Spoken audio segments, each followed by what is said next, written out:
riffs are too repetitive, the lyrics make no sense. All the songs are B-sides and the cover art's a mess. There's so much here to tear apart. Listen to it for a week, now that week has passed. It's Why I Hate This Album podcast with Tim and Garrett.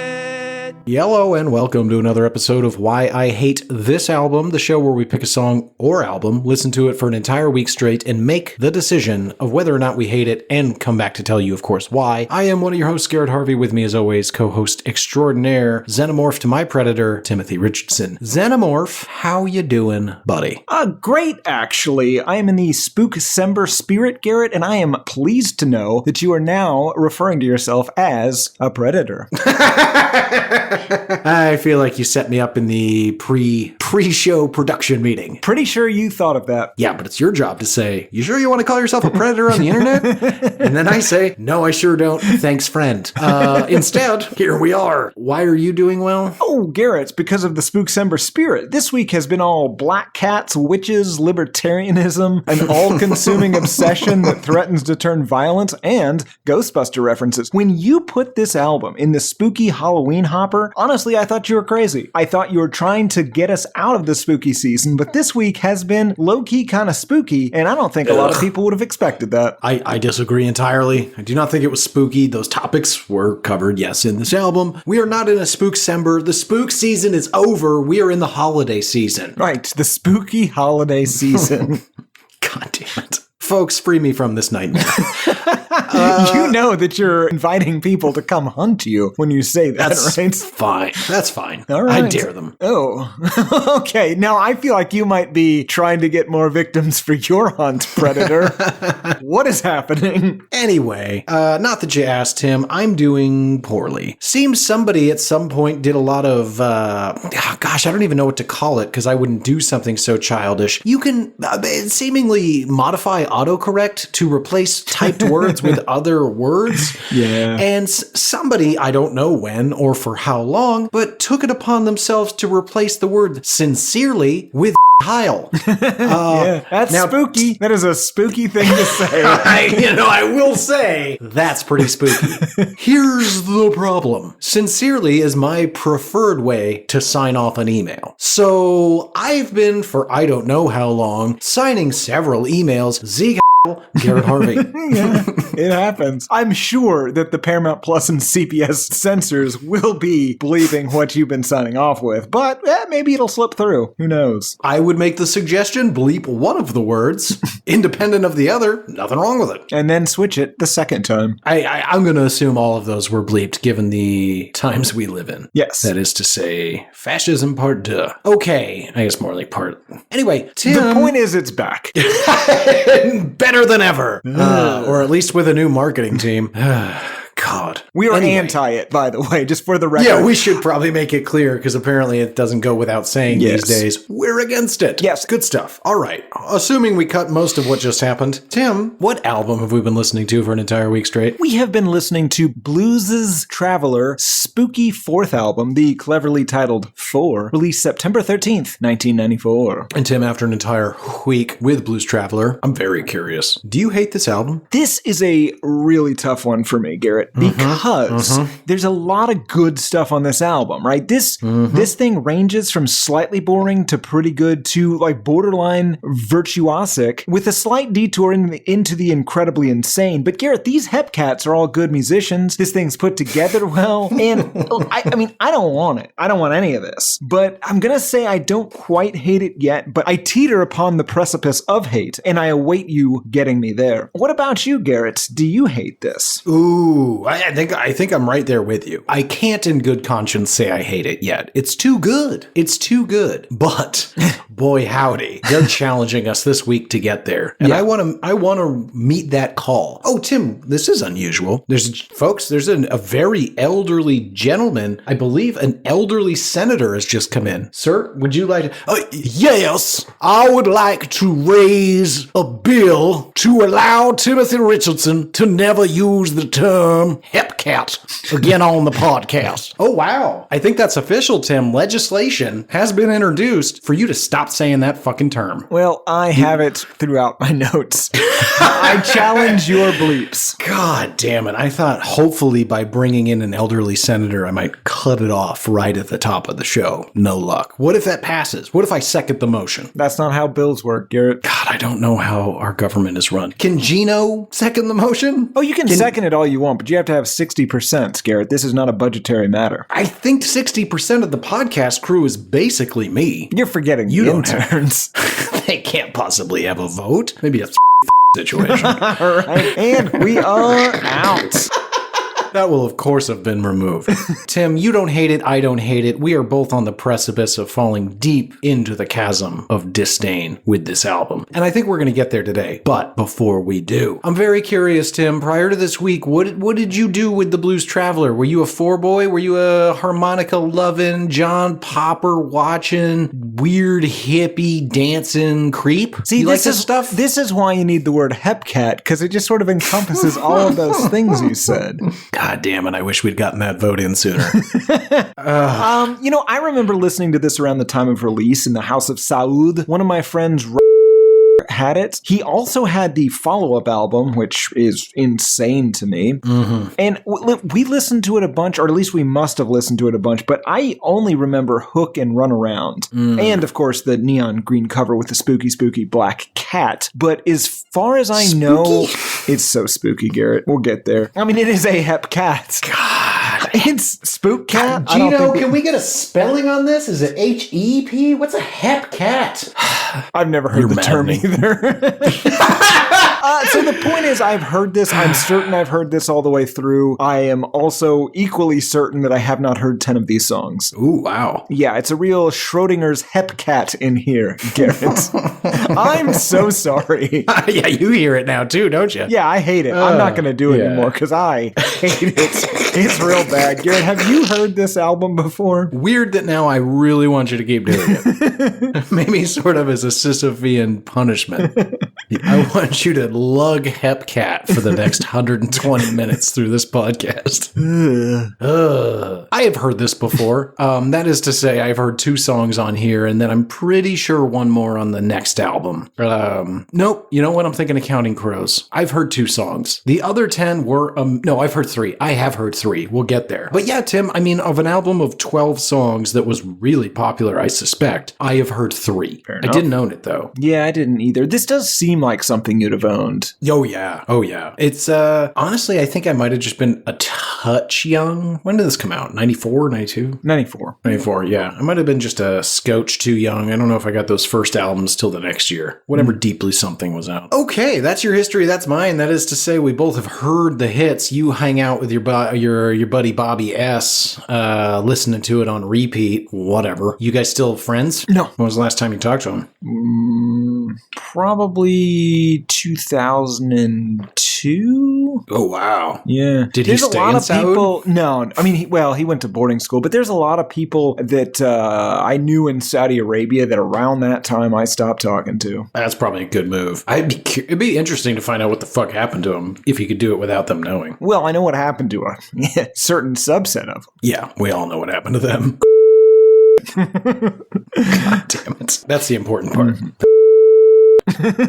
Well, that's your history. That's mine. That brings us to a little something we like to call history of the band. So, Tim, take me on a journey, help you understand, and I guess the listener, who is this band? How did this album come to be? And how were we all besieged by harmonica-mouthed John Popper for like 2 years straight? Blues Traveler was formed in 1987 by John Popper on vocals and incessant harmonica, Chandler Kinchia on guitar, Bobby Sheehan on bass, and Brandon Hill on drums. Now, John Popper, aka Jopper, is the main guy we are probably going to be talking about today. He was born in America's greatest city. God damn it. Get it out. Jopper? I was swallowing right as you said it. It's pretty good, right? It's got a face full of Diet Mountain Dew Code Red. Yeah, well, It's that Garrett pretty made, good. by the way, Shut up. despite the cease Don't and tell them desist, about my secrets. despite the cease and desist letters from Pepsi. It's not my fault I've managed to entirely recraft their formula in our basement. Oh, you're talking about the bike room again, aren't you? I am, yes. Well, you keep your vats away from my vats if you know what's good for you. Yeah, that's fair. You don't need cherry-flavored poison. Anyway, God. Garrett, Jopper was born in America's greatest city.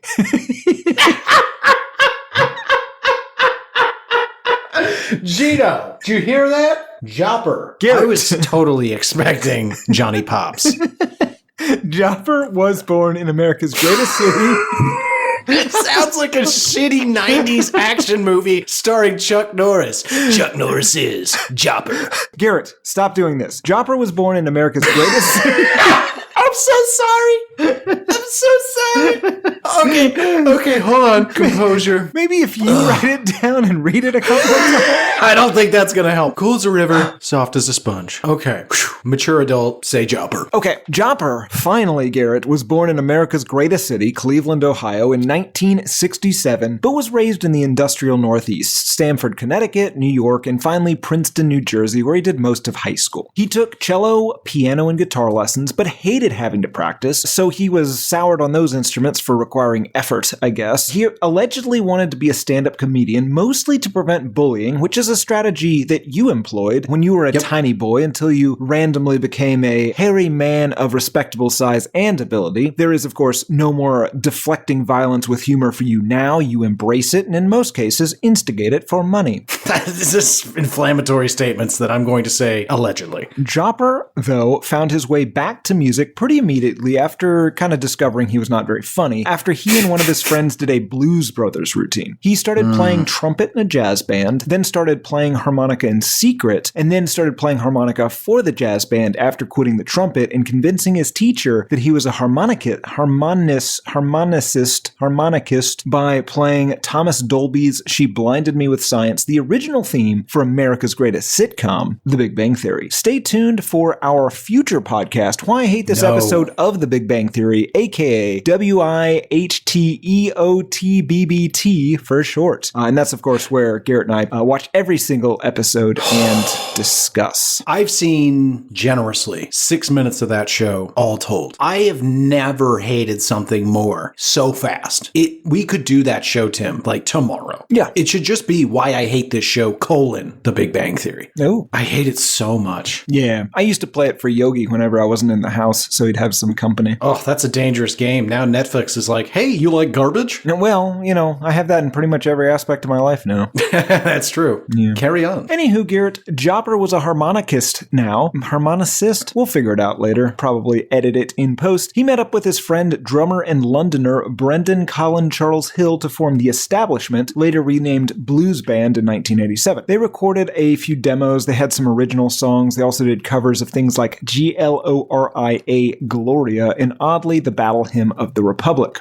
Chandler Kinchilla was a promising high school football player who sometimes played guitar with the blues band boys. Now, Jopper and Hill wanted him as a permanent member and knew that a burgeoning football career would probably take him away from them. After Chandler's accidental knee injury, he decided to become a full-time musician and join the boys, and no one was the wiser. Okay. They also got Bobby Sheehan to play bass. You remember when I used to have a functional ankle instead of a podcast? Yeah, well, you'll be happy to know that my ankle is getting rapidly worse by the day. I am happy to know that. Yeah, I definitely need to get my pieces taken out. Your pieces being little fragments of bones, not... Correct. Okay. They keep lodging themselves in my ankle joint, and then I can't bend it until I hit it against something firm. That's not how you should do that. These boys started doing some basement jams. They adopted a black cat as their mascot after a black cat wandered nearby, and they took that as a sign, which is dumb. They changed their name to Blues Traveler. It's unclear why they had the name Blues, as they do not play blues, but the Traveler part was inspired by Gozer the Gozerian from Ghostbusters. Gozer the Gozerian, Gozer the Destructor, Volga Sildroha, the Traveler has come. Really? Unclear why, but these things are technically spooky. So they just really like Ghostbusters? They just like that name. The Traveler has come. I wish they had picked Gozer. Oh yeah, Blues Blues Gozer. Gozer. Sounds better than I expected. Yeah. They abandoned Stink Jersey and moved to the Big Apple, attending the New School and or NYU, and began playing at Big Apple clubs, including the Wetlands, which isn't there anymore, but you may know of that from that first Robert Randolph album. They shared a small 5-person apartment in Brooklyn with the lead singer of The Spin Doctors, a living situation that our army of interns would describe as roomy. They all dropped out of school but signed to A&M Records and got David Graham, son of the Fillmore West, Fillmore East, and Winterland Ballroom's Bill Graham, as their manager. From there, they started touring the East Coast and released a self-titled album in 1990 featuring Joan Osborne on a couple of songs. One of the bartenders at one of the clubs they played at somehow knew David Letterman and introduced the band to them. They got a spot on Late Night with David Letterman, introduced by the man himself on the show as Letterman's favorite band. Now, that sounds crazy, but they actually might be, because they have since become the most frequent musical guest on that show, and Paul Schaefer played on a bunch of their albums, including this one. More on that later, probably. If you want to have a really hard laugh, I'm sure I've said this before, but it's worth saying again, get on YouTube and Google David Letterman drums, and you will see a smash cut of David Letterman after almost every single musical guest when he walks over and he's like, "Good job, ladies and gentlemen, whatever band," and then he will turn to the drummer and go, "Are those your drums? I really like your drums. Great drums." It's like 90 in a row, to the point where you're just like, what am I even seeing here? I don't know what his point is.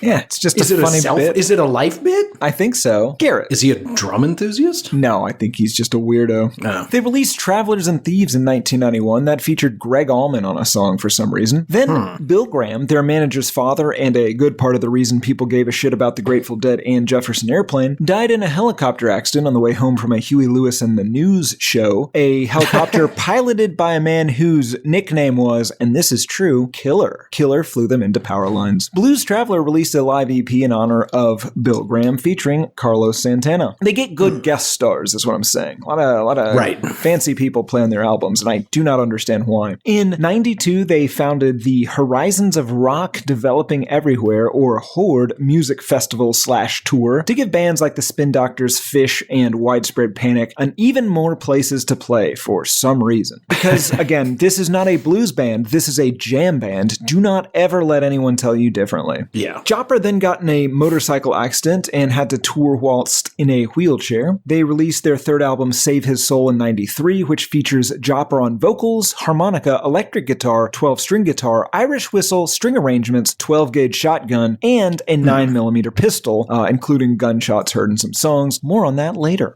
None of these albums did particularly well, Garrett, but that would all change in 1994 with the album of the week. This album features show favorite Warren Haynes on slide guitar, Paul Schaefer on organ, and Allman Brothers / touring Rolling Stone / Widespread Panicker / Claptonian / John Mayrite / train guy, Chuck Leavell. That's too many slashes. Yes, suddenly everybody wanted these boas, Garrett. They played Woodstock 94, they were the opening band for the Rolling Stones, they replaced Prince as the musical guest on the 1995 season opener of SNL, they were featured in and did the theme song for Roseanne, they were in one of your favorite films, Kingpin, they did songs for Ace Ventura 2 and Things to Do in Denver When You're Dead, they played Imagine on a John Lennon tribute album, they were in all-time sequel Hall of Fame Blues Brothers 2000, a bunch more shit, they had a song in Very Bad Things, which you love and I assume doesn't hold up, although I have not seen it in 20 years. Yeah, I can't imagine it holds up very well. Yeah. In 97, they released the Peter Pan-themed album Straight On Till Morning, which did confusingly well, also featured Warren Haynes. And as we will get more into in the song by song, these boas love Peter Pan, and I do not get it. Yeah, it's weird. Yeah. Jopper also features in a bunch of other artists' music as well. Spin Doctors, Dave Matthews, Foghat, Government Mule, Dolly Parton, Metallica, Hanson, Live, et al. They planned a 6th album. This was going to be a concept album based on Aesop's fable about the sun having a jacket competition with the wind, but luckily Jopper had emergency heart surgery due to mounting obesity, and the band went on hiatus and never finished it. Jopper would of course release a solo album in that hiatus, so it's possible he was faking that blocked artery so that they did not have to make that terrible, terrible sounding album.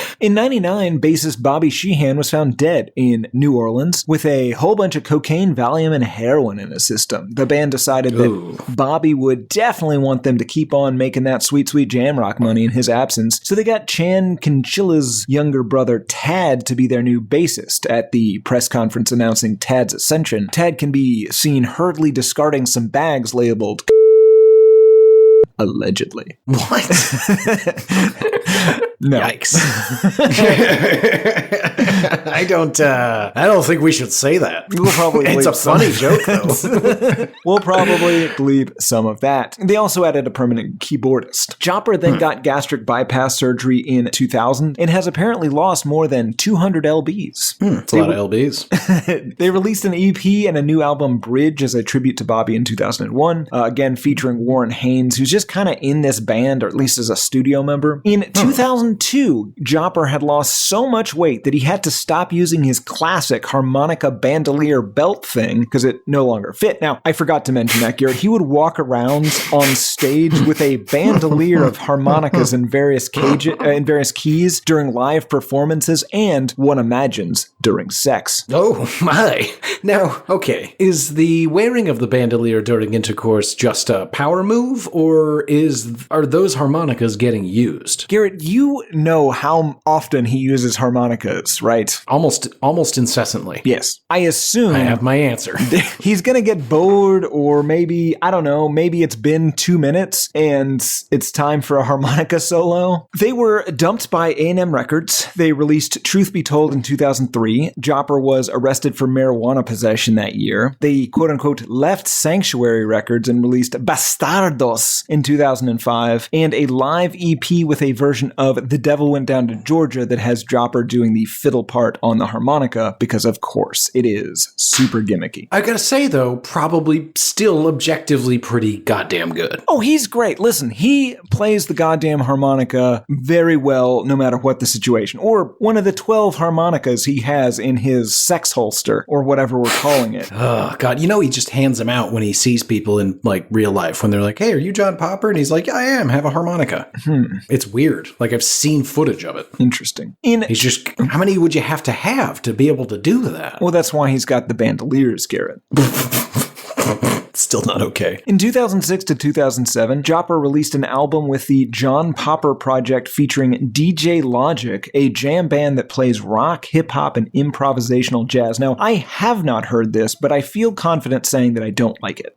I have not heard this, and I will not. Yes. In 2007, Jopper was arrested by Washington State Police as the passenger in his own vehicle, which was stopped for speeding. During the vehicle search, Jopper was found to be in possession of marijuana, 4 rifles, 9 handguns, a switchblade, a taser, brass knuckles, and night vision goggles, all found within a series of hidden compartments in the car, which raises the question for me, who is he off to assassinate? Yeah, I mean, that's the only explanation. Also, like, that almost raises the Batman question. Who do you go to and be like, hey, contractor, I need like a dozen guns scattered throughout the inside of my car. Please hollow it out and create compartments. And they go, sure, I won't tell anyone about this. Maybe he knows your guy. Please stop talking about my personal affairs. I'm just saying you know the answer to your question. You're pretending you don't, but I'm not going to let you get away with that. Garrett, Jopper's excuse was that they were driving to Austin, and he likes to stop along the way on long car trips at gun ranges. Now, he was released immediately because those guns were all completely legal for him to have, as was the taser, but he did have to surrender the switchblade and brass knuckles, and the pot charge was then dropped after he went to 8 hours of drug counseling. And that is a fun bit of trivia for our foreign listeners. You can have all the guns you want in this country, but brass knuckles and switchblades are incredibly illegal because you could really hurt someone with those.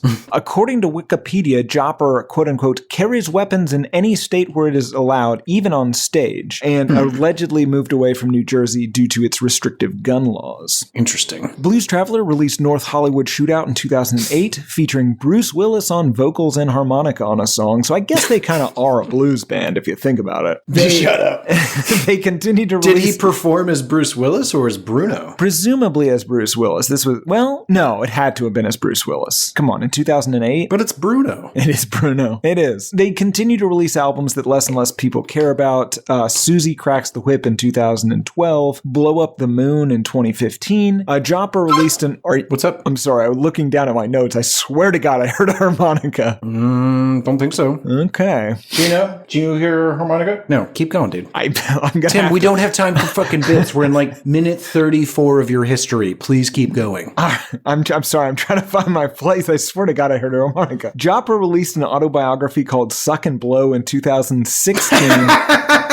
Okay, good title. Yeah, mostly about his weight loss journey and also, the people that have died and the fucking guns. I don't really know. He got into a series of fights with Twitter bots, including one named Assbot. He got so mad at losing to Assbot that he doxed its creator in 2017. Assbot was notably created to spout nonsense at Trump fans to get them all riled up, so do with that what you will. Blues Traveler released Hurry Up and Hang Around in 2018, Traveler's Blues in 2021, and Traveler's Soul in 2023. And that's kind of it, Garrett. May peace and chaos be upon you. Chaos and peace to you as well. And might I also say, a Bahaman to you. Yes, may all your traffic stops result in you getting your weapons returned to you. I suppose. I don't have I weapons. won't be stopping.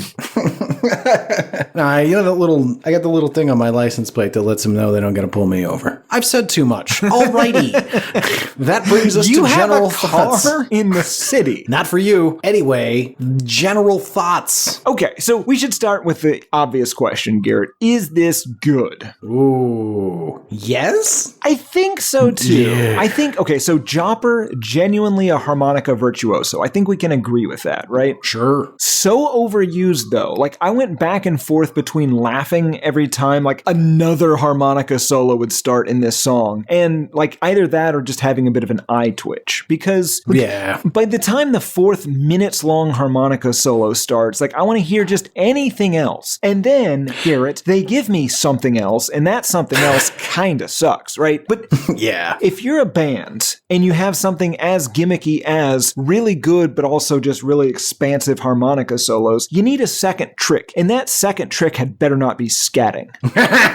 Spoiler alert, it is. Yeah. The rest of the band, though, is generally pretty good, but they are like completely relegated to support, right? Like they are there just to provide opportunities for Jopper to solo, which he does on, I think, 11 out of the 12 tracks. Yeah. Any guitar solo seems as though it was heavily negotiated. Yeah, and often sometimes a harmonica comes in and joins that and then sort of overtakes it. That happens.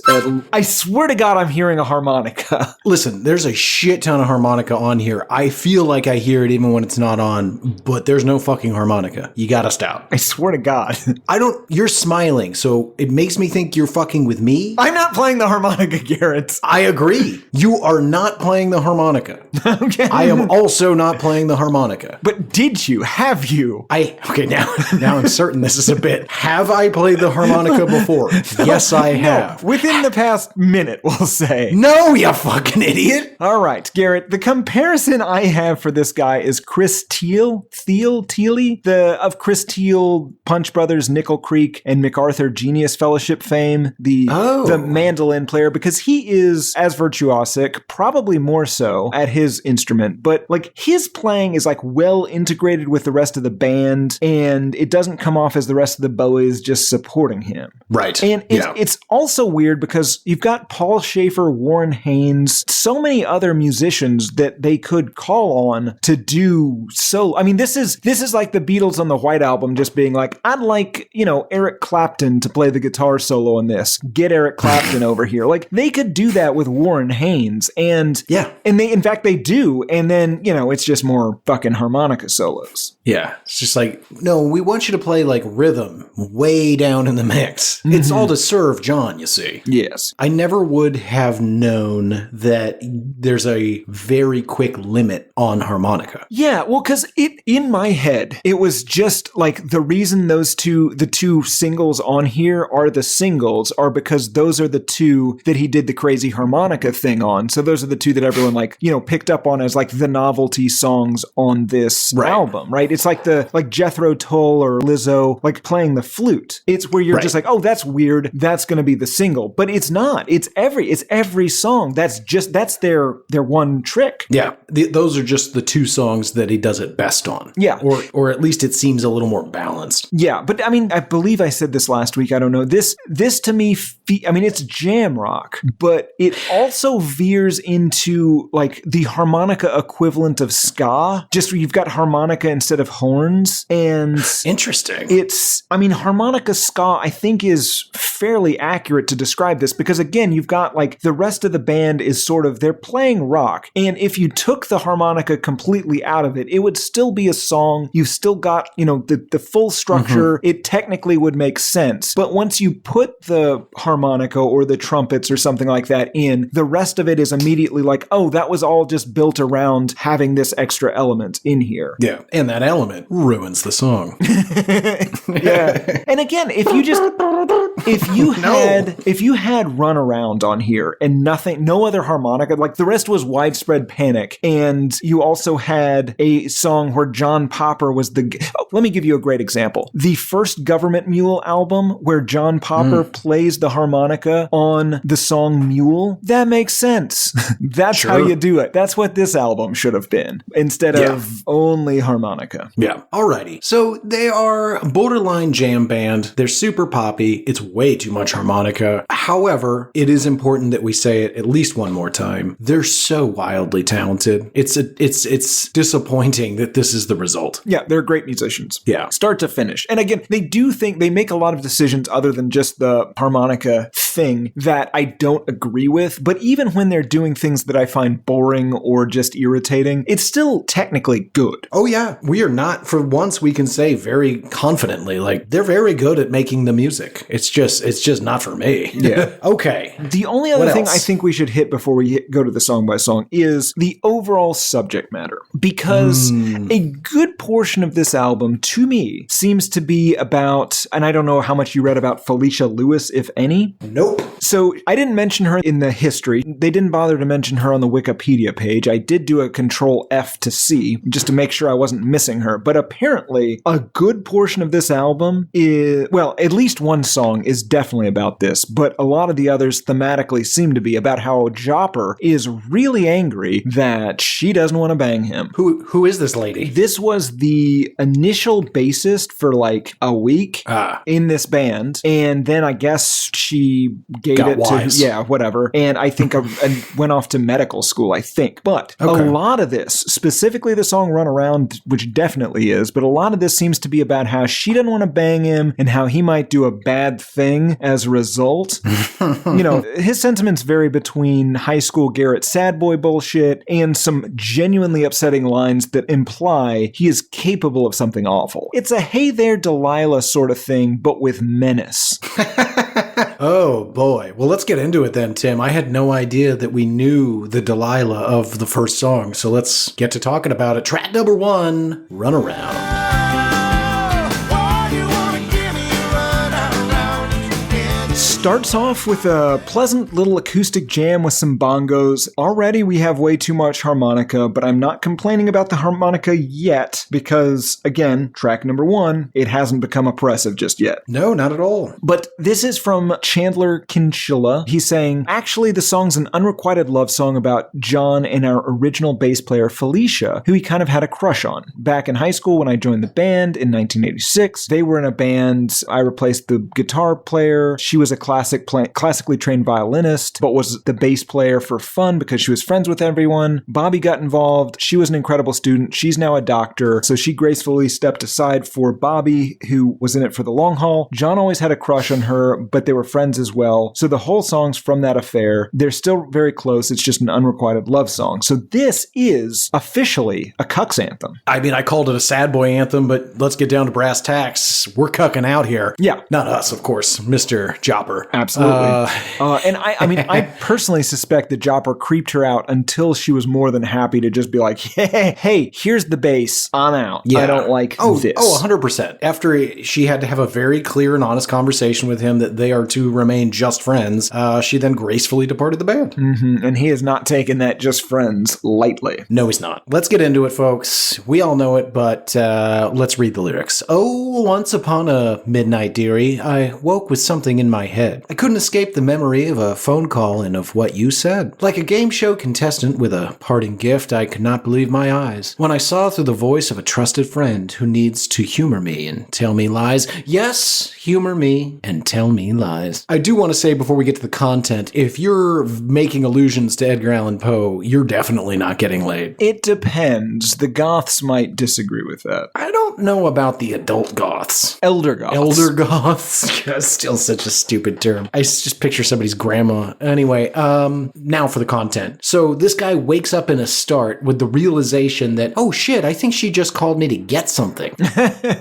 Like basically like, hey, could you give me a ride downtown? And then when he gets there, it's not just her, it's her and like the guy she's seeing. Right. And he's not invited. Yeah, and he's fully erect in that car. It's not going to work. Why just show up erect? Well, just don't get out of the car, Tim. Well. And that's why he has to be like, oh no, I'm happy to help when he sees that it's not just her, it's her and the guy she's seeing because he has a boner and that's not okay. Yeah, and they've got bags that he's going to need to help them get in the car, so he's punching himself in that dick trying to get rid of that boner. Listeners, this might be the most important thing I say today. If you have an unwanted erection, punching yourself in the dick is no way to solve it. I mean, first, ask yourself, where did this come from? Second, ask yourself, why do you hate it? And then third, maybe seek medical attention. Or just wait it out. Yeah, wait it out's fine. Don't wait too long. That's important too. There's a limit on waiting. 4 hours, I hear. Yeah. After that, it's the needle. God, and you'll welcome it. Yeah, absolutely. Yeah, but okay, so he's, as you said, he's reading way too much into this. He's got this whole relationship built up in his mind, a la a high school Garrett. High school Garrett, or I was thinking the other day about how we even had certain friends in college, Tim, we won't name names, no need to be mean, that may or may not have been invited on outings that we went on merely because we didn't want to drive. Yes. And had they not had a vehicle, they would not have been there. Couldn't afford gas. That is true. Folks, I don't know if Tim's ever said it, but I made you so frustrated with my pay-by-the-day gas approach. Well, yeah, your argument was the less gas I have in the tank, the less my car weighs, and so I'll be able to go further. And the more money in my pocket. That's fair. I was always so scared, though. Yeah, we all were. Yeah. God damn it. You used to be so... Where did you get some fucking gas? It started out with the goddamn gas light on, and then we would drive 25 miles out to go rock climb, and then we would drive 25 miles back, and then we'd park at your house and be like, see you tomorrow. Did you get gas? I topped it up. That's not what that... Oh, my God. All right.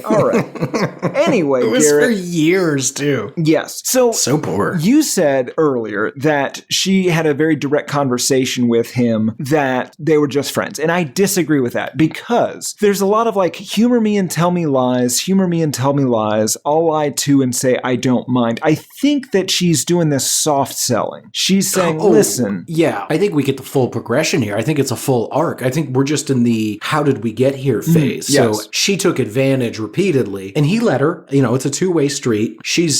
You got to stick up for yourself there. Yeah. Well, the other thing is, he says, like a game show contestant with a parting gift. I'm not sure what that means, but to me, that feels like sort of a concession prize, you know, like he was just like, hey, it's gonna happen tonight. And, you know, eventually she gave him a handy so she could leave. Oh, but I think it's much more just like, I'll call you tomorrow. We'll grab lunch. Like this guy's not getting anywhere. No one's touching his jennies. Oh yeah, that's probably true. Yeah. But I think you're dead on. The parting gift is that he couldn't believe his eyes that a trusted friend would take advantage of him, would humor him and tell him lies. Let's keep going. And as we seek, so shall we find. And when you're feeling open, I'll still be here, but not without a certain degree of fear of what will be with you and me. I still can see things hopefully. So he's saying, I've had this realization. I understand you're taking advantage of me, but don't worry. I'll still be here. I'm concerned. I'm a little concerned, but I'm not leaving yet. Yeah, and this is bordering on that, like, that nice guy thing where you just, you're inserting yourself into this person's life as the nice guy, and more as this person is just like, please stop, just I'm gonna go. I'm good. You get madder and madder because, hey, I'm being the nice guy until Garrett. It turns to violence. You should have been nice to the nice guy. Now the wicked guy's here. And he's Andy Dick. It's never Andy Dick, though. No, Dr. Jekyll and Mr. Dick. Surprise! We tried to do it the easy way. I don't like what you're doing. But yeah, Nobody I think does. she doesn't have the heart to break his, or she's just terrified of what he might do. Because in the chorus it says, but you, why you want to give me the runaround? It's a surefire way to speed things up when all it does is slow me down. I think she's putting him off and just being like, listen, maybe not now. Maybe, I've got to go to med school. I've got to, maybe in 4 years. In 4 years, if neither one of us has found somebody. Then we can go to the movies. Right. And he's just like, 4 years. I am already God, you gotta stop saying that. We'll bleep it. Don't worry. Don't bleep it. So many bleeps. Yes. Song continues. And I have always struggled to understand this part of the song. And I'm happy to say that it's not me. I'm not the stupid. It's like 3 metaphors crammed together. Yeah, and also, well, we'll get to it. There's one specific descriptor that boggles my goddamn mind. Okay, well, let's go through it. So the part I've taken down is, and shake me and my confidence about a great many things, but I've been there and I can see it cower like a nervous magician waiting in the wings. There it so is. let me pause right there. He's saying that his confidence is cowering like a nervous magician waiting in the wings. Which is weird, because is nervous magician a thing people say? I don't know. Like, I'm almost borderline ready to compliment the guy on just like, where did this come from? I feel like he was at a magic show and noticed that the magician was not, like, it almost can't be anything else because... Yeah, because that's not a saying. No. But then he continues, of a bad play where the heroes are right and nobody thinks or expects too much and Hollywood's calling. Well, actually, let me pause right there. So the next part sounds like what he's trying to say is a bad play where it's very predictable and none of the heroes have any sort of dimension to them. They're all just very straight-laced and they're all doing the right thing and it's not very interesting. Nobody thinks or expects too much. Not entirely sure how we got there from the nervous magician, but whatever. And then the third part is, and Hollywood's calling for the movie rights singing, hey babe, let's keep in touch. What? Yeah, I don't know. He's selling a movie script where all the heroes are right and it's about a nervous magician? I don't know, man. Yeah, it's absolute nonsense. But the hey babe, let's keep in touch is very much, I mean, she's just, listen, we'll keep in touch. We'll be friends. Maybe something will happen down the line. Please don't, grab me. Yeah, right. Also, you don't really need my phone number. You've got my WhatsApp. That's good enough. We can DM over Instagram. We don't need to actually know any personal information about me. Right. Keep going. But I want more than a touch. I want you to reach me and show me all the things no one else can see so that your feel becomes mine as well. And if we're lucky, we'll be unable to tell what's yours is mine. The fishing's fine. It doesn't have to rhyme. I want more than a touch. I want us to feel the same things, to be the same person. I'm going to eat you, Felicia. You'll be part of me forever. You'll never get away. Did you say eat you? Young love. We've all been there, Good Lord. Yeah, so as Tim's alluding to, he escalates. And guess what, folks? I'm starting to get it. I'm not into it either. I want more than a touch. I want you to reach me. I want and show me all the things no one else can see. This is not something Asking you say to see someone's beehole. I don't even know if it's that, Garrett. It's he wants to see your soul, but maybe literally it's confusing. I want to see inside you. I want you to be inside me. Figuratively? Sure, both. First one, then the other. I'm going to eat you. Figuratively?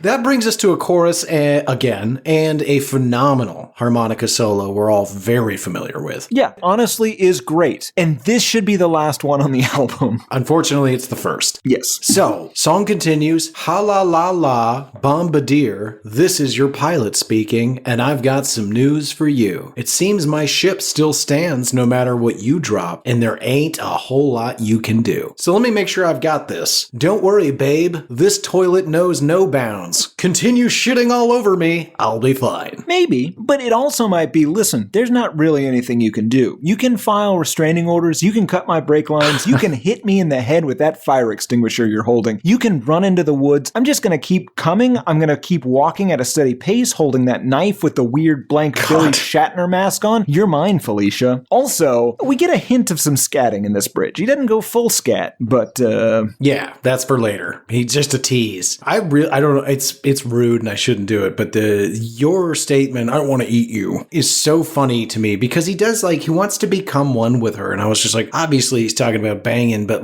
for some reason it does seem to cross into something, dare I say, supernatural. Yeah. And he might want to consume this woman. To be clear, this isn't a chubby guy joke. It honestly comes off with I want to eat you like a painting in Red Dragon. Thank you. I'm glad you made that clarification because that's what I'm trying to dance around it a little bit because that's not really the intent here. It's more of a demonic, I want to consume you. Yeah.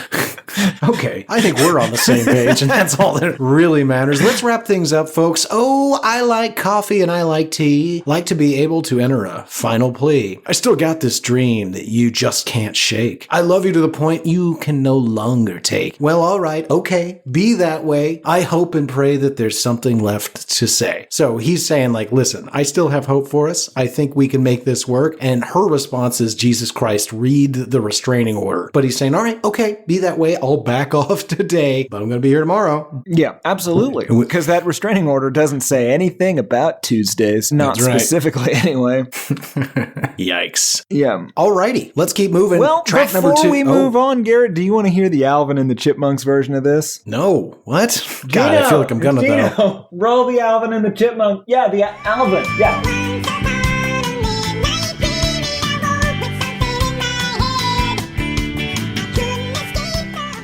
Track number 2, Stand.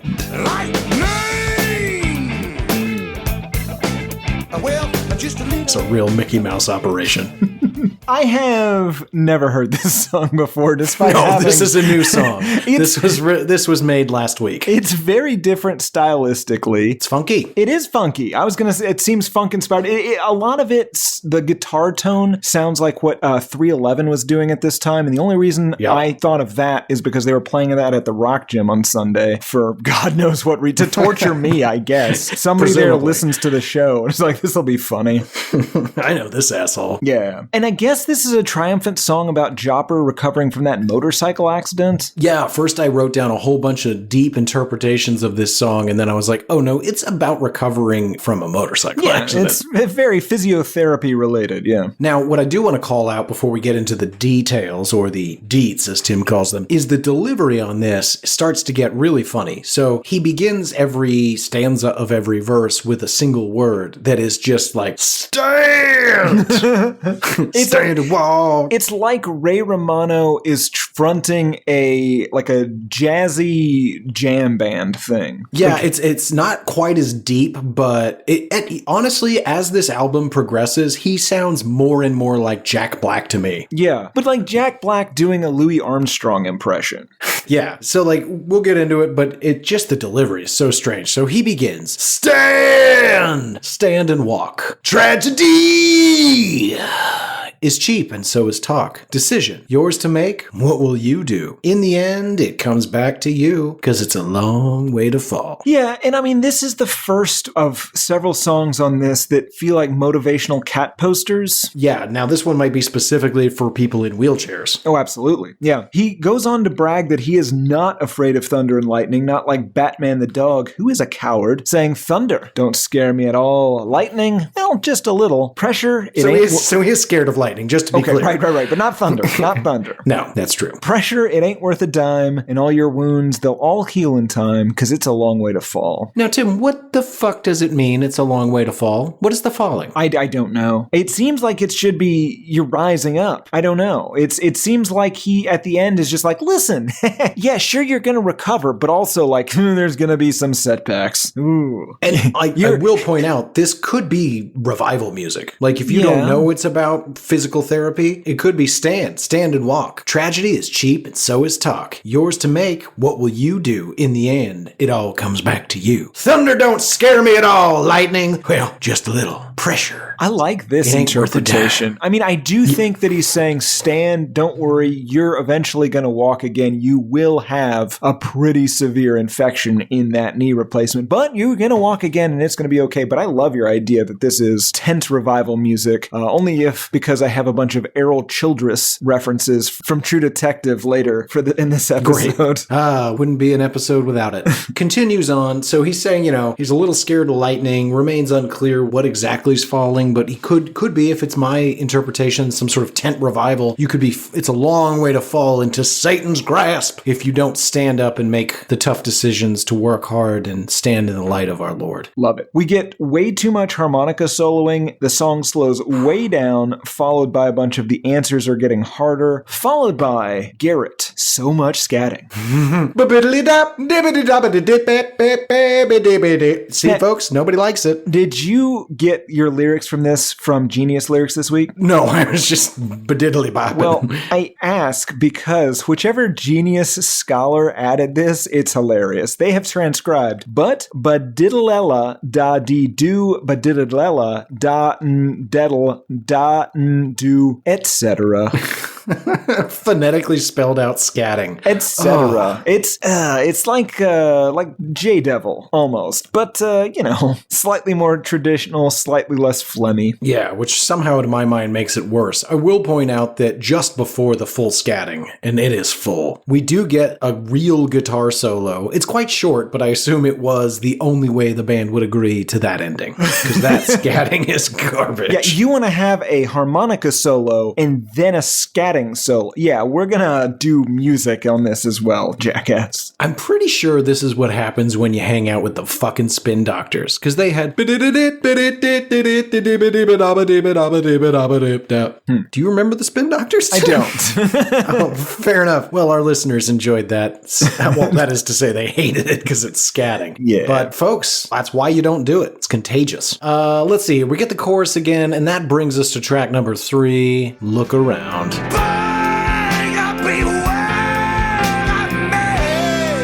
We have a weird, soft piano ballad out of nowhere that sounds like shitty Christian music and feels like it could have been written by Diane Warren. Except, if my interpretation of this is correct, and it probably is, like, it sounds a little bit like two awful people that kind of hate each other, only one person knows they're both awful and is like, what'd you expect? And the other one's like, what do you mean we're both terrible? And he's like, yeah, of course, like, we're both struggling with crushing depression. What this is news? Let's get into it. You'll get no answer from me about what I want or what I get. Brave enough to speak, afraid to see. Confuse the issue till you forget. So I interpret that as, don't ask me how I cope with my crushing depression and why you're all sad all the time. I'm not gonna try to make the mistake of diagnosing you. Look, I know you're brave enough to ask the question, like, why are we such a garbage couple? But I don't think you actually want to hear the answer. So I'm just gonna spout a bunch of bullshit at you till you go away.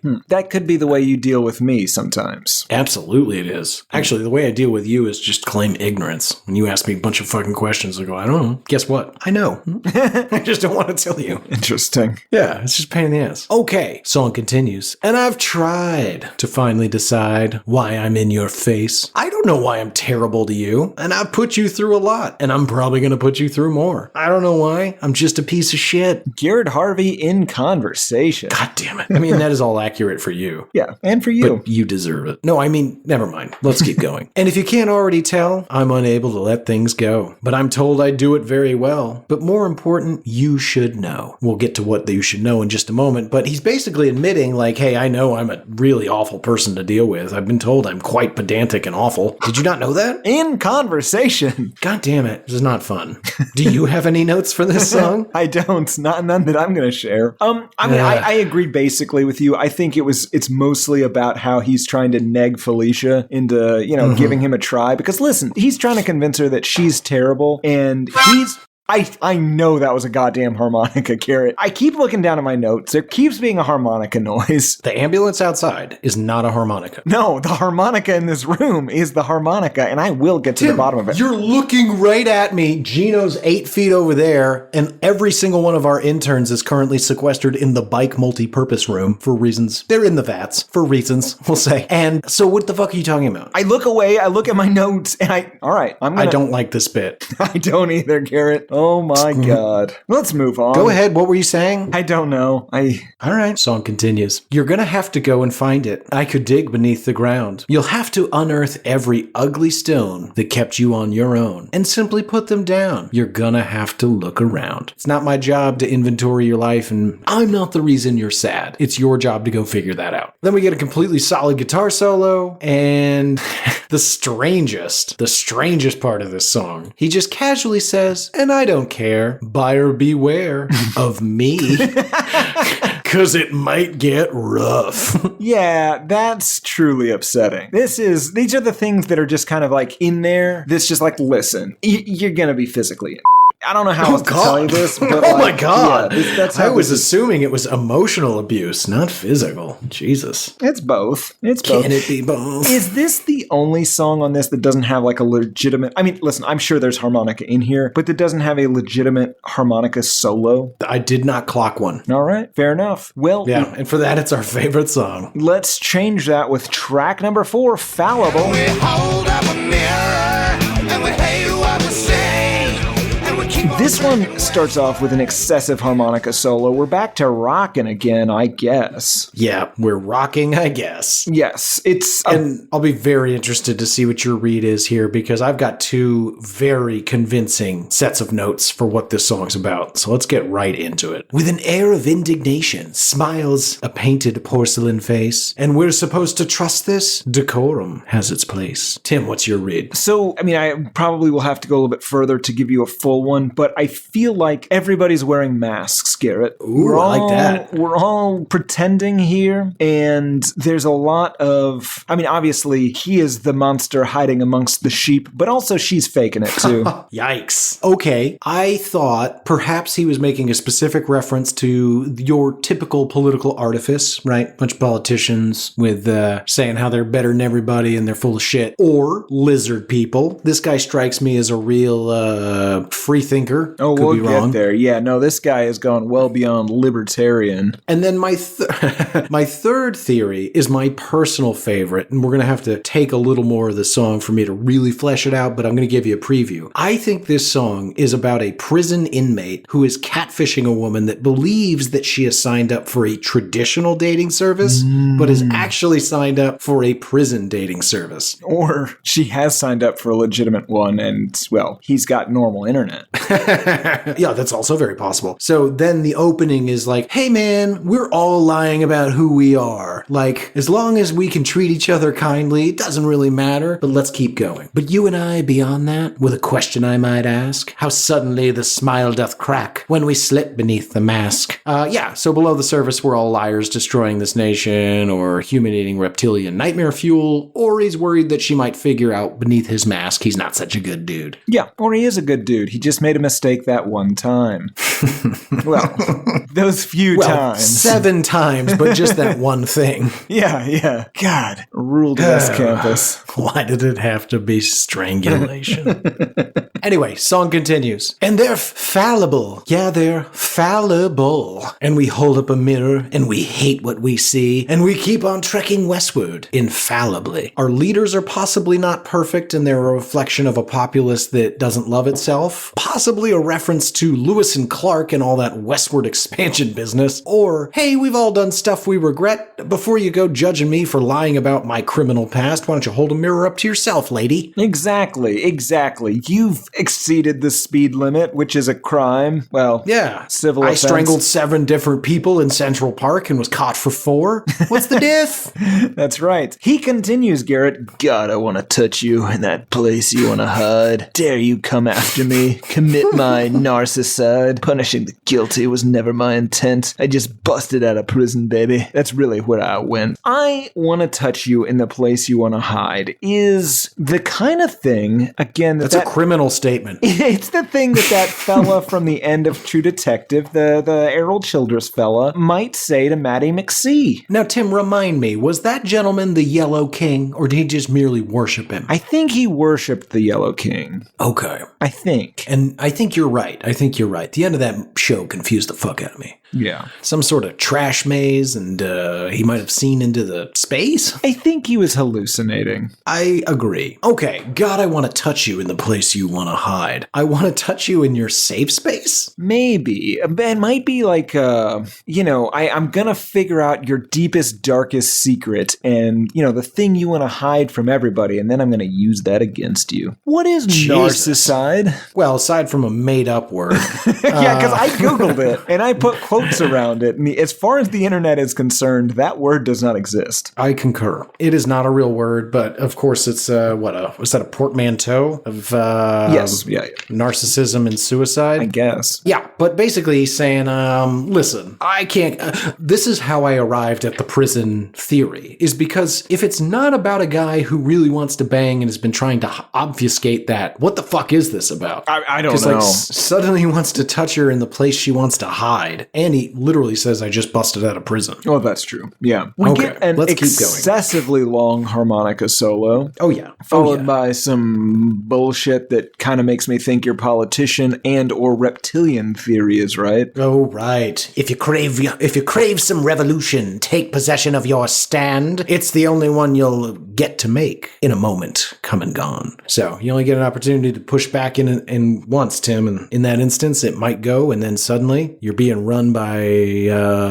lizard people wearing skin suits. Mm-hmm. It's also possible that all of these metaphors about harassing and assaulting women that we're reading into it are just metaphors extolling the virtues of the libertarian lifestyle. It really could be, which is just a different form of harassment. In a way, yes. Track number 5, The Mountains Win Again. Feel it coming in. The mountains win again. This is the third song I knew, which is a weird way to say that, but we all know we knew Hook. But I had heard The Mountains Win Again, which makes me think that I downloaded this illegally, maybe on like Kazaa. Maybe you were just a huge Warren Haynes fan. I believe this is the song he plays on. I'm not sure, though. I at one point was a huge Warren Haynes fan. Yeah, 2009 and earlier. This seems to be another song about how he's very sad that Felicia doesn't want to bang him, but he's a brave man. A brave man who is dealing with it bravely. I assumed, okay, well, we'll get into it. I don't want to tip it yet, but I mostly agree. I got a little more specific. I pick up my smile, put it in my pocket, hold it for a while, try not to drop it. Men are not to cry, so how am I to stop it? Keep it all inside, don't show how much she rocked ya. Garrett. So he's been rejected. Ugh, my heart goes out to him. What? My heart, I feel bad for him, for Jopper. Do you? Yes. Interesting. I'm not familiar with these words from your mouth. Now, Tim, I was thinking for our listeners, maybe we should educate them on things you can do when you're sad and trying not to cry. Here's some things I found that are helpful. Drink yourself stupid. That just leads to more crying for me. Oh, interesting. I've heard meaningless sex will help you get over rejection. Also more crying, but it does help. Oh, that's just because you don't know what's happening. Ooh, take it out on others. Yeah, but I'm usually crying while doing that. Wow. Last one, and I really hope you're not crying when this is happening. Lose yourself in a hobby that no one could possibly find interesting, like making crepes or painting action figures. Well, it depends. I mean, I wouldn't pick either of those, but I feel like... Tim, you have the worst hobbies. Name 6 of them. 6? Name 2. Okay. Your penchant for collecting all of the lint that is in the bottom of your pockets over the week and then quote-unquote sculpting it and having a quote-unquote gallery show every Friday before we watch fucking Godzilla again. In my I don't defense, love those. Garrett, someday we will be stuck on an island somewhere and we will need that to start a fire. Continue. Number 2. They don't have to be made into vaguely bear-shaped objects. What am I going to do with it until we need it? I may as well play with it. Throw it away. Don't make me go to fake galleries. Number 2. Rock climbing. I often cry during that, to be honest. Yeah, I have seen you weep during rock climbing. Yeah, my fingers hurt so bad. My ankle hurts. I'm scared. Anyway, back to this song. Okay, so, song continues. Ooh, can you feel the same? Ooh, you gotta love the pain. Ooh, it looks like rain. Again. Ooh, I feel it coming in. The mountains win again. The mountains win again. So, I think, Tim, that he was either broken up with or rejected on maybe a ski trip. Maybe maybe that's the latest ruse, and he's like, hey, friend, let's go skiing. And then, they get to the condo, and there's 2 rooms, and he's like, you want to just bunk up here? And she's like, dude, for the 90th time, no. And just like stays, but is no longer vacationing with him. Yeah, I got you. She's bringing dudes home. I get it. Yeah. So he's just looking out the window, listening to her get railed, staring at the mountains, weeping. Yeah. Skiing.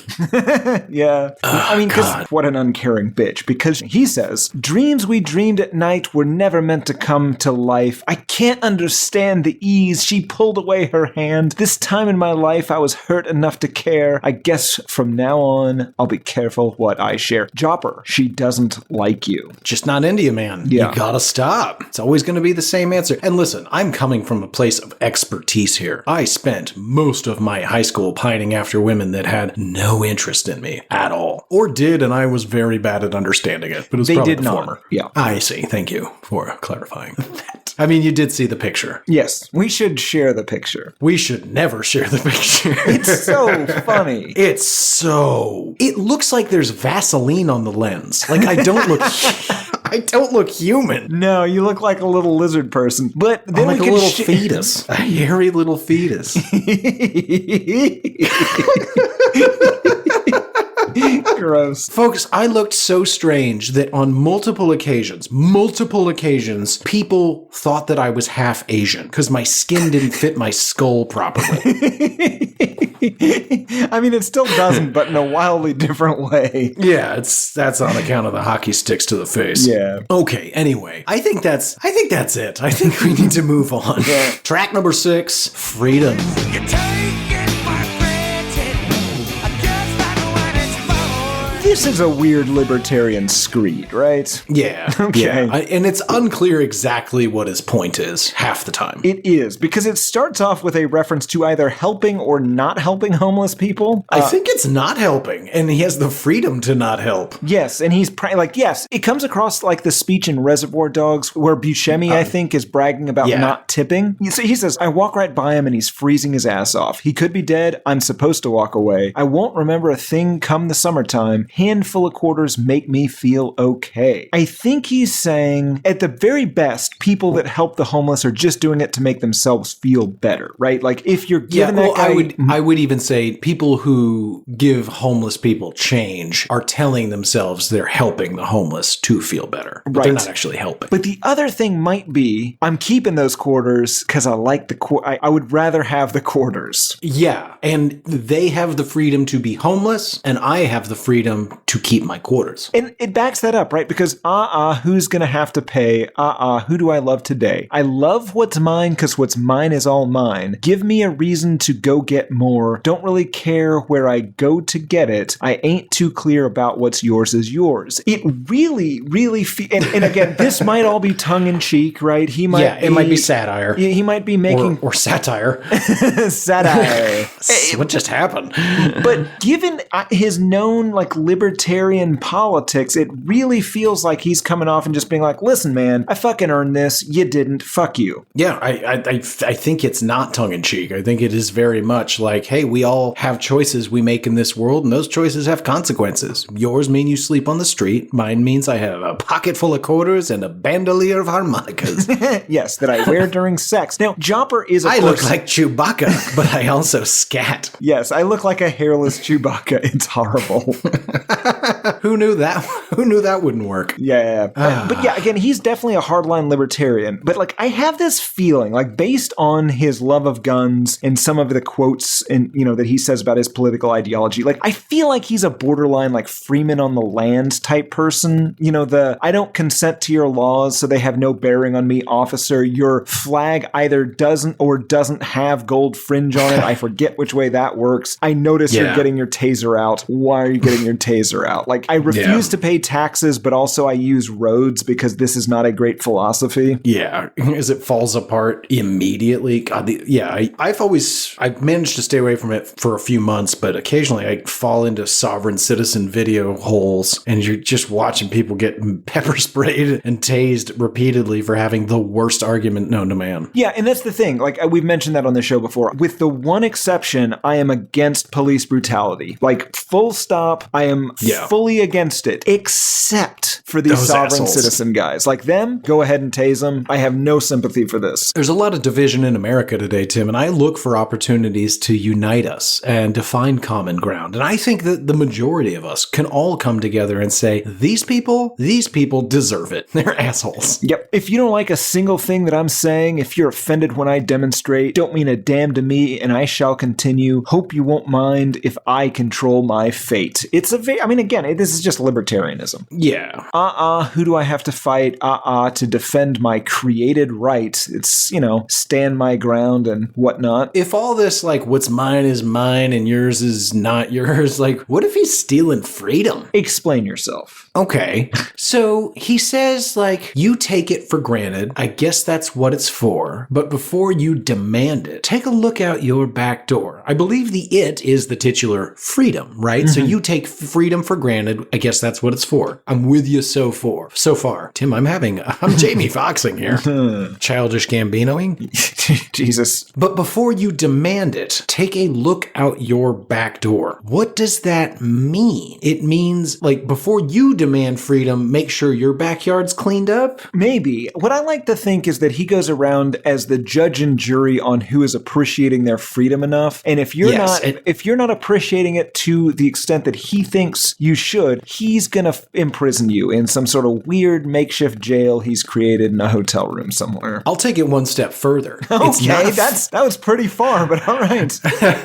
Maybe it's one step back. I don't know steps. Rather than a physical prison, let's get more specific to the song, Tim. So, if he comes and visits and judges that you are not appropriately appreciating or earning your freedom, it's unclear, then he's going to restrict some of your freedom as a punitive measure till you appreciate it again. So, rather than just locking somebody up in their home or a cage in their home, restrict specific freedoms. You, Tim, for the next, well, this wouldn't matter to you, but to a normal person, you don't get to brush your hair in the morning. That's a freedom you no longer have. You get to go to work looking like an asshole.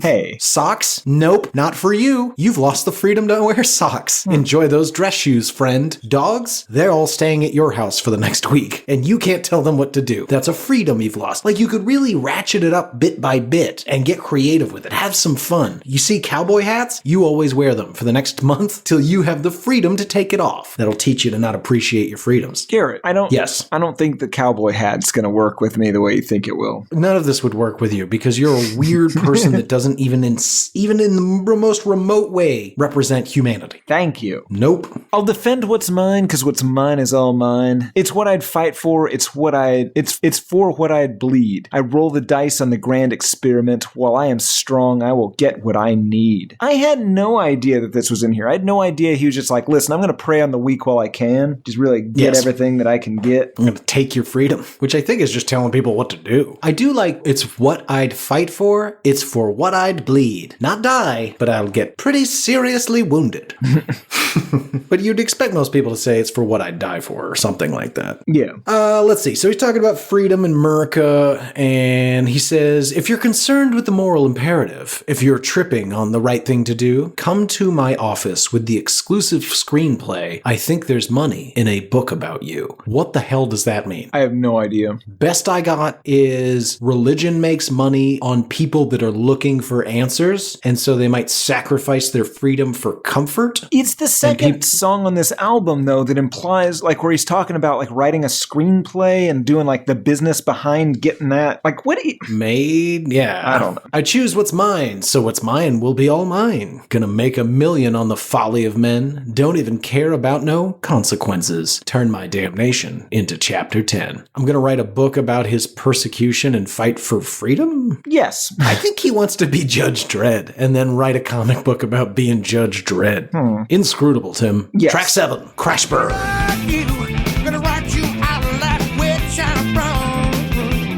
More harmonica, John. I feel like this is a song about revenge against Felicia Lewis and then realizing that that is destroying his life. Like all of this, my focusing entirely on revenge is, well, I'm getting into some pretty serious legal trouble here. Yeah, no, he basically, I think it's a song about how his negative behavior ultimately is his own demise. Yes. Let's get into it. I'm gonna ride you. I'm gonna ride you out like a witch on a broom. I'm gonna ride you. Gonna ride you out like a witch on a broom. I'm so uncomfortable with whatever. I don't like it. You don't like what I'm doing here? I don't. That's weird. Anyway, at first I was like, oh, sex with women. But it's not that. It's definitely more of like abusing a personal assistant or being like gaslighting a girlfriend or something like that. Yeah, probably. It's the old give and take, and I've been took again. So give me some room. It sounds like he's feeling sad and wants to take it out on the world or possibly himself. He continues. I'm gonna watch you. Gonna watch you fall like a tower of cards. Gonna watch you. Gonna watch you fall like a tower of cards. It sounds like he's sad, but he's going to find happiness by watching others be destroyed or fall or falter, or possibly himself, maybe singing in the mirror. Yeah, I mean, very possibly, yeah. I think it's that it's just going to come back on him, right? He rode that witch broom, and now Tower of Cards is coming to fall on him or something. Yeah, okay. Then we get some not quite scatting. Gonna land, gonna land, gonna land, gonna land, gonna land, no matter how hard. When he bottoms out, Tim, it's gonna be nasty. Crash burn. When will I learn? Sounds like a constant cycle of binging and purging or crashing and burning, as it would be. And he's trying to figure out, like, when will I learn to not continue to do this to myself? Yeah. Followed by 2 minutes of really well-played harmonica, drums, and just a little guitar. Yeah, that's fair. Track number 8. Price to pay. Needless to say, come the following May, more than her appetite was getting wet. She proceeded. Garrett, this is a legitimately insane song, and I am so into it. This is the reason, listener, that we didn't do Hook or Run Around as a prepisode. I mean, who knew it was going to take this turn? This is wild, Garrett. Yeah, we've read horror books that are about this topic. Yes. Now, before we get into it, musically, this is just like all the others, Garrett. Multiple harmonica solos, the fucking jammy pop or popish jam rock. I don't know what it is, but I've got a couple weird sounds likes that nobody's probably going to know because who's heard this song? But it starts a little slow. I think they're kind of doing their best Blind Melon impression. But then, as we will get to in just a moment, the lyrics are very rhymey-wimey, and it reminds me quite a bit of Blinded by the Light, with the like little early Pearly came in with his curly whirly and asked me if I needed a ride, that kind of deal. Yeah. We'll get there. Okay, so I mean, do you want to tip it or do you want it to be slowly revealed? Because this is a great song. Well, let's slowly reveal it. But let's say, so lyrically, we're going to start off the setting of this. This is kind of like essentially like a country story song. It's about a small town girl who wants to escape her hometown by any means necessary. He sings, any means. Standing here with a tale to tell, I might as well tell to you, nothing near Wagnerian as Terminator 2. It's an old one about a little dirt farm girl who wanted to get out for good. She'd do anything to keep that dream. She'd do anything she could. Only thing to add here is he points out, listen, this story is not going to be nearly as interesting as Terminator 2, so I you think can it's just forget that. Way more interesting than Terminator 2. I mean, I do love Terminator 2. Absolutely. It's one of the great sequels. Good story. Who was she to feel so free with her heart on her sleeve? She just couldn't believe that there's a price to pay. So she is out here. She's presumably quite young, maybe just graduated from high school. There's no prospects in this town.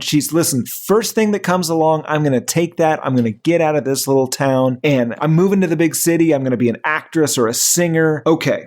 That's the setting. Now. Yeah, bright-eyed, bushy-tailed, and really naive. Her very first chance to escape that year came when the circus had come to town. She wound up in bed and quite madly in love with some rubber-nosed juggling clown. Garrett. Yes. The opportunity she takes is not just to escape with the circus, to run away with the circus, a classic tale, but to do so by banging a clown. And we should say, first of all, this is probably not a real clown. I know we've had this discussion before. I'm assuming this is a man dressed up as a clown. We'll just assume that for our own sanity, right? This is not some sort of clown demon, although we'll get into that later.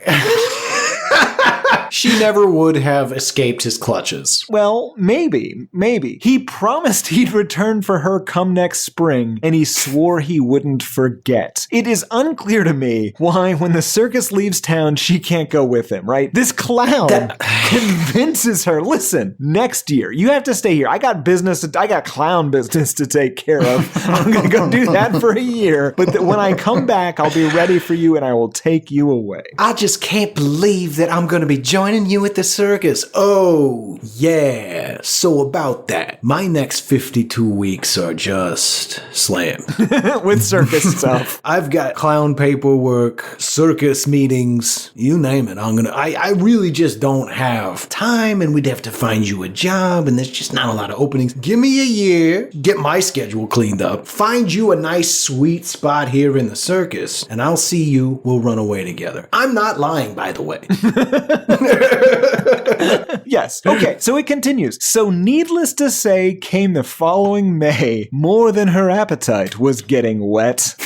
Ew. Gross. Garrett, she's wet for this clown. That's what the song is saying. You had to say it. She proceeded unheeded and quite undefeated to the trailer behind the tent, and her heart began to soar at his trailer door. She was gonna go wherever he went. Right, Garrett? She's running off with this clown. It's time. She's moist, you know? She's ready Ovulating. to make love She wants to have a clown baby.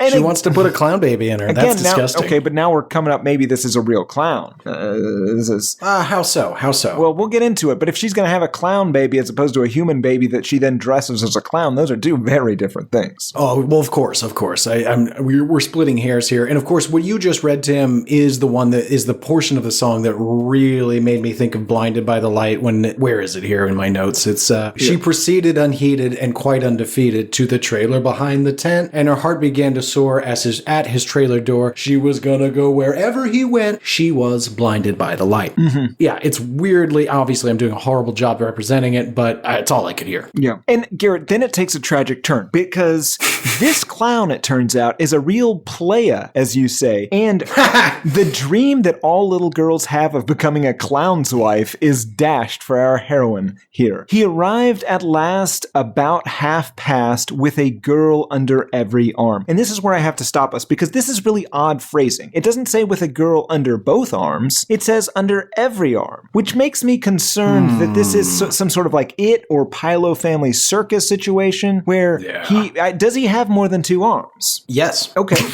So I'm going to say this is a demon. This is a clown demon. Right. So this is a real clown we're at now. So normally he goes through these small towns. He's murdering. He is consuming the flesh of victims. Yep. But for some reason, this particular town just happens to be filled with women who are all trying to get out. They're all horny for clowns. And so this is the one town that he takes a break from the murdering to do some clown sex. He's got to get that clown dick wet. But all of this in itself could have been innocent as hell. But what began to cause her alarm was when he locked the door behind him like she'd always been. She was standing alone in the dirt. So she's like, okay, he's bringing a bunch of girls home. Maybe we're just all going to have a clown orgy. I'm still cool with that. But then he ignores her and locks her outside. And she's like, oh, he's having a clown orgy without me. That's where I draw the line. Yeah, she's got self-respect. God damn it. And her eyes were so dry that she began to cry, and something began to hurt. She wanted to tear the hair out of her head. Yeah, she wanted to wish that she was dead. But a voice in her just would not let her drop, and her heart began to break, but it did not stop. So this is the tale where she discovers she's a proud, strong woman who does not need a clown demon to take her away from here. Yeah, God, she dodged a bullet, Tim. You know the reason he didn't let her in. There was no orgy in there. He was consuming those women. Probably. God. But they were also likely, I mean, she's from a small town, Garrett. The clown has come to her. She probably knows all those girls. Oh, yeah, she knows every one of them. Yeah. They're probably the new crop, you know? Yeah. Ugh. Then comes the saddest pep talk in history.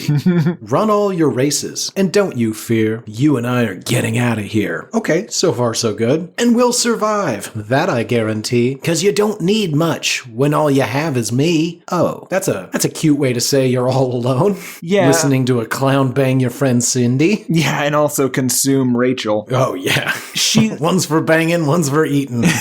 maybe, Garrett, maybe that happened the first time. Maybe she was interesting. She was the bang lady and not the dinner. Yes, absolutely. Absolutely. She's just lucky that it's a 2-on, 2-off system, not a rotating system, right? Like the banged last year does not become the eaten this year. No, maybe you just didn't see her too. You never know with a clown. That's true. She listened to that little voice in her and she hit the road, free at last with just a tiny scar, and finally on her own. No one knows what became of her. All we know is she got away, and though there really ain't no guarantees down here, I like to think she did okay. Garrett, she could have just driven away. She did not need to have clown sex. She could have just left. Yeah. She had a car. So unsatisfying. Garrett. I mean, maybe she saved up in the year that she was waiting for her clown prince and like bought a Yugo. And was just like, oh, he told me I had to have a car if I wanted to join the circus. I got the car, Mr. Clown. No matter what the point is, it took a year and she just left. She was just able to leave on her. Yeah, you never had to bang that clown. Wild Listeners, stuff. don't have sex with clowns. Wild stuff. Yeah, because they could be. Well, I mean, either Real way, clowns. don't. But especially because they might be demons. Yeah, honestly, I'm more off-put by non-demon clowns than demon clowns. Yeah, because at least there you get the allure, a real bad boy, you know? Nope. I just know what their game is. Right. Like that like too. clowns though, like commercial clowns. Why? Why would you Clowns, do that? Yeah. False clowns. You're an idiot. Honestly, this entire week, maybe this entire show has been worth it just for this weird fucking song. A song about a lady who had sex with a clown. That clown told her, I will free you from this small town. You just gotta wait a year. Then didn't. And then she was just like, oh yeah, I could just leave. I guess I'll leave. God. And what I really hate is just like, and I like to think that lady went on to be A-okay. You don't know. She probably ended up one of the countless missing and unreported dead and buried along our nation's highways. Yeah, maybe she met up with a different clown. Yeah, maybe she's got some weird clown penchant. Maybe the first guy was just a commercial clown, or a false clown, as Tim puts it. And then the next guy wasn't, and he consumed her. Clowns, everybody. Don't trust them. Track number 9. Oh. Secret time. Oh, please. This song was on my sexy seduction mix. Okay, you've got to be joking. I'm not. It's not a sexy song. It's not. It's actually a borderline like novelty song. It is. To me, this is a more radio-friendly, cleaned-up version of... Have you ever heard the NoFX song, Please Play This Song on the Radio? It's satirizing the rise of pop punk. We wrote this song, it's not too short, it's not too long, it's got backup vocals in all the right places. It's got a few oohs and ahs, and it takes a little pause just before I sing the F word, Please Play the Song on the Radio. Right. It's basically what this is. That came out a few years before this, but yeah. Yeah, and, I'll give it to him. Well done, guys. Like, apparently it's written in the same chord progression as Johann Pachelbel's Canon in D, and the song is literally meta. It's about being a catchy song about nothing, and the song is a catchy song about nothing. Right. He's mocking pop music and how the lyrics don't matter. You can write a song about being a promiscuous clown demon banging his way through small town America. Literally, no one will notice for 31 years until we at the Why I Hate This Album podcast break that story. You can just do that because no one's listening to the goddamn lyrics. Yeah. I mean, we've done countless albums where we're like, wait, what's on this? Yeah. I've heard this song 100 times. Yep. Doesn't matter what I say so long as I sing with inflection that makes you feel I'll convey some inner truth or vast reflection. But I've said nothing so far and I can keep it up for as long as it takes. And it doesn't matter who you are if I'm doing my job, it's your resolve that breaks. And I mean, we've mentioned several other songs on this album that are basically this. It's just empty platitudes and nonsense. Yeah, at least this time they're calling it out. It's a good song. Yeah, this is something, I mean, yeah, again, as you said, it's a nice meta song, and I'm on board with this. We'll read the chorus just because it's the whole thing, but I don't think we have to go much beyond that, right? No, other than to say there's some semi-scat adjacent material in here as well. Yeah, he takes the Billy Joel approach to song lyrics. Mm-hmm. Or, I mean, also the fucking Paul McCartney version of song lyrics. You can literally make any goddamn Paul McCartney song by just, like, rhyming words together. Like,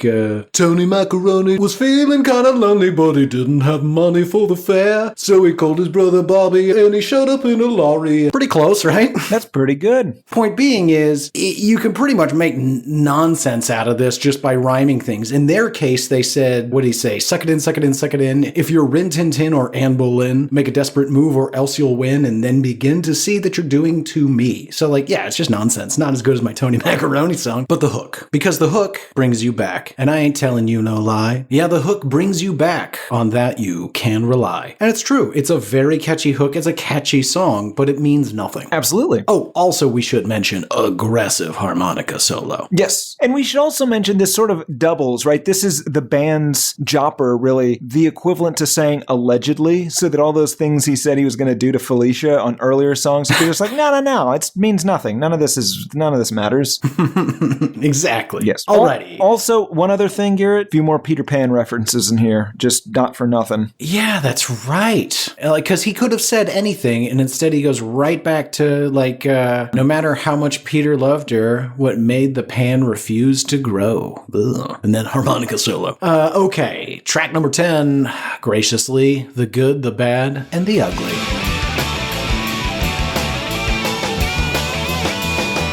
We have an instrumental break that is, you guessed it, an excuse to show off those harmonica skills. Yeah, it is. Alrighty, track number 11, we're almost there. Just wait.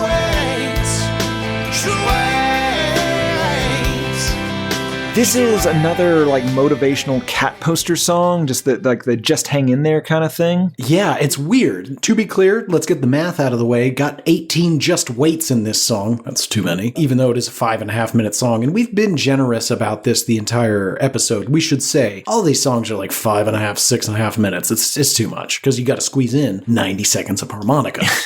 But he says, let's get into it a little bit. He says, if ever you are feeling like you're tired and all your uphill struggles leave you headed downhill, so everything you're trying to do is not working out, if you realize your wildest dreams can hurt you, interesting, and your appetite for pain is drinking its fill. I ask of you a very simple question, Tim. Did you think for 1 minute that you are alone? Just wait. Just wait. Just wait and it will come. It's kind of a boring song if I'm being completely honest, but it did get me wondering, what are some of the most dangerous dreams a human being could have? Like, I want to accomplish this. Came up with a couple. Curious if you have any. Comment away as you wish. First female NFL center. Oh, I love that. That seems dangerous, though. Yeah. Record for most weight lost. Ooh, I like that. Thinner.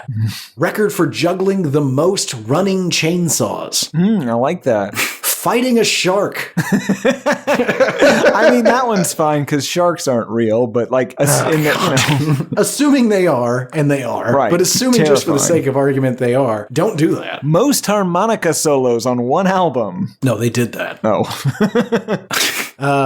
Learning to speak tiger. I like that. I mean, that would be super useful. You could sick tigers on people. Right, you're not gonna, and you're gonna be mauled by a tiger. Anyway, it's an inspirational song, even if what you're trying to accomplish is difficult, like fighting a shark. Just wait, keep persevering, and one day you might accomplish your goal, or be consumed on live national television. Song continues. If you think I've given up on you, you're crazy. And if you think I don't love you, well then you're just wrong. I believe you can beat up that shark. Oh, I did come up with another one. The world's first and most popular professional arsonist. That might not end great. Yeah. Like, you want to be known for it, but also not be arrested. Anyway, song continues, more just waits, decent guitar solo, and he continues. There's no such thing as a failure who keeps trying. Coasting to the bottom is the only disgrace. Yeah, this is where it really gets like no fear-ish. Yeah. Also not true if you're eaten by a shark. Yeah, I mean, again, you won't be. You can swim in that ocean. I mean, there are sea monsters. There's just not sharks. Disagree. Tim, I think we're there. What's the next one? Track number 12, Brother John, the last... Garrett, I saw it. Are you sleeping, Brother John? You've got a harmonica right in your hand. It's hidden under the table now. But I saw it. There's nothing I was in my ready. hand. You saw nothing. Bullshit. You've got a harmonica. You saw nothing. Prove me wrong. All right. Get back on the other side of the table. All right, I have a harmonica. Yeah, there you go. I hate you. And I hate this album. I'm going to say it right now. Don't need to wait to the end. The harmonica put me over the edge. We got more harmonica than was even on this album. Go fuck your... Okay. No more. Listen. Of course not. I think we can... Listen, I'll admit it's a funny bit, okay? It's a very funny I think that's bit. what you're I think that's what you're after. You should try being on this side of the bit. It's double funny. But Fair seriously, enough. you should go ahead and I should stop. I feel like you're going to do it again. That's ridiculous. I'm going to take the harmonica from you if you do it again. I know for a fact that Tom B. Rady hates the sound of a harmonica, and he's right over there, and he's eyeballing you too. And he's He is. a giant. Garrett, you've seen the size of those hands? Listen, everything you're saying is true, but I know something Tom doesn't. I have a second harmonica. Well, now he knows that as well. Garrett, I think we can rule of 11s this song. I just want to say there's another Peter Pan reference, there's too much harmonica, and I don't really care about the rest of this. Yeah, they do manage to cram in 10 more wait and sees into this song, which is weird. It is, let's see, is there anything to talk about here? It seems to be a play on words for Frere Jacques. Yeah, there's a Frere Jacques in here. Which is Brother John. So, other than that, man, fuck this. Let's keep going. Tim, how'd this thing do? Really well. This hit number 8 on the US Billboard 200. It was the 29th best-selling album in the US in 95, the 35th best-selling album in the US in 96. People loved it. It sold more than 6 million copies in the US alone. Runaround won a Grammy in 95 for Best Rock Performance by a Duo or Group. I disagree with that. Canadians liked it too. Unclear what any of the rest of the world thought. Wow. What do people think of it? There are 456 total ratings on Amazon, 4.6 out of 5 stars on average, 81% 5-star, 1% 1-star. The first here is from Jamie Sisseline, I don't know, from 2013. This is and was for my husband, since he loves his Blues Traveler, and now our baby will only sleep to this CD. Now, neither of us have children, Garrett, but we do have interns, which is pretty similar. Like, what a horror to have to play this CD every night so your children or interns could sleep. Yeah, that is really strange. I got so tired of this week. I can't imagine having to play this all the time. Also, you might be doing damage to that little child. Yeah, definitely. So much harmonica. Yeah, it can't be good for his little ears. Yeah. What else you got? Zach from 2015. I love Blues Traveler, but I'm not paying $14 for a CD from 96. This is a used purchase, by the way. The description was good, more like brand new. I've found used CDs anymore. People burn them once on their computers and then get rid of them. 5 out of 5 stars for this cheap bastard. Yeah, I wonder how much he did pay. I don't know. Doesn't say. E.J. Hammond from 2003. I've always liked the blues sound, but Blues Traveler takes it a step further. My favorite song from this album is Stand, which mixes things up with a harmonica and has real soul to it. 5 out of 5 stars. I hate all of these. This is by Daniel Hayes from 2009. I hated Runaround and Hook, as they are too full of harmonica. I figured let's see what else is on here. I wasn't really all that impressed with this, and there are only 2 songs on here that showed me hope. Fallible and Look Around. I am just very picky about my blues. I am more partial to blues guitar and a honest-to-goodness blues shouter. This isn't even close. So my appetite for the blues is limited to Bo Diddley, Chuck Berry, B.B. King, and some Robert Johnson. Harmonicas are too depressing for me, so Paul Butterfield, Bob Dylan, Stevie Wonder, etc. would have a hard time making it into my record collection, and this one definitely isn't getting in. 1 out of 5 stars. That person is like the poor bastards that find our podcast through my solo cast. And they're like, boy, this is right up my alley. What else you go? Oh, what the hell is the thing you typically do? This is bad. I don't like this at all. Welcome. Yeah. Any others, Tim? No. Great. Who's this for? This is for anybody that fucked a clown who promised to take you away with him and live a glorious circus life and then betrayed you. That's very coarse language. Also, accurate, people though. Nostalgic for 1994 who aren't too depressed by the sound of a harmonica. I might have started there. Okay.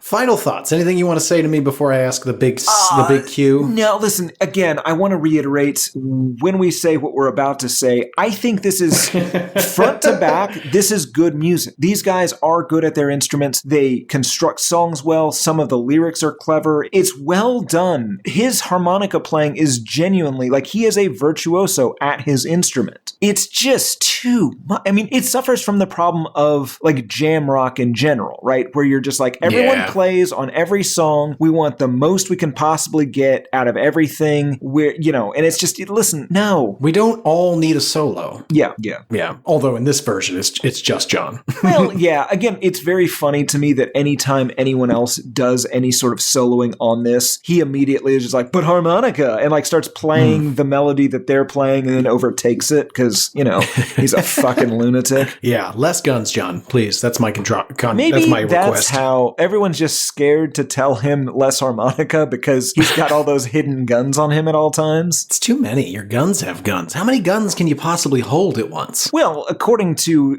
his car can hold at least 13, plus a taser and some brass knuckles and a switchblade. And some, God, the brass knuckles. Some I had a night friend vision in goggles. Why the night vision goggles? Night shooting. That might actually be the worst thing he had on it, or the most suspicious, I should say. Yeah, that's the word you're looking for. Yeah. It kind of makes his whole I like using gun ranges across America excuse not so good. Yeah. Also the brass knuckles. I plan on getting in real close at night and beating the shit out of a guy with brass knuckles. Cool. I thought you were going to say he wanted to go to the gun range and like run down the line and punch the paper. Ugh. God damn it. What is wrong with Jopper? I don't know, man. Jopper, write in. HeyPodMail@gmail.com. You doing all right, man? Yikes. All right. Tim, you hate this album? Yeah, I think I got there. Again, I would like to reiterate it's good, but I do not want to ever hear this again. Garrett, do you hate this? Did you get there? Yeah, I did. I gotta say it. I want to make sure everyone gets it. Like, you guys are really good at music. This is not in any way an indictment on you. It's just, I hate this. I might hate harmonica as a result of what you've done. And I love the harmonica. Like, I love when fucking Neil Young or Dylan has the I don't even know what it's called, but the harmonica holdery thingy. Yeah. It can't be that. No, it's not. Or Beck. Lots of people do it, and it's fucking great. You have one. Mm-hmm. I don't do it well, but I do it. Alrighty. You hate it, I hate it. Phenomenal album. Sold millions. That's pretty typical. But that's going to do it for us this week. Reach out. HatePodMail@gmail.com. We'll feature your emails on the show. We won't read your name if you don't want us to. Just let us know. But we want to hear your stories, your secrets, your ideas, your preferences, all those things and more. You can also reach out to us on the social medias. Instagram, that's HatePod. Twitter's Album HatePod. I'm G Harvey Tweets. I think Threads is also HatePod. We're out there, folks. We're on the internet. We're not on TikTok. I can't even imagine. Anyway, we're not on there, so sorry. But I think that's it for this week. I've been one of your hosts, Garrett Harvey. I have been the other, Timothy B. Richardson, and on December 25th, 2024, Garrett B. Harvey said, "Kick the ballistics, Santa Claus." I don't know what that means. Good night, everybody.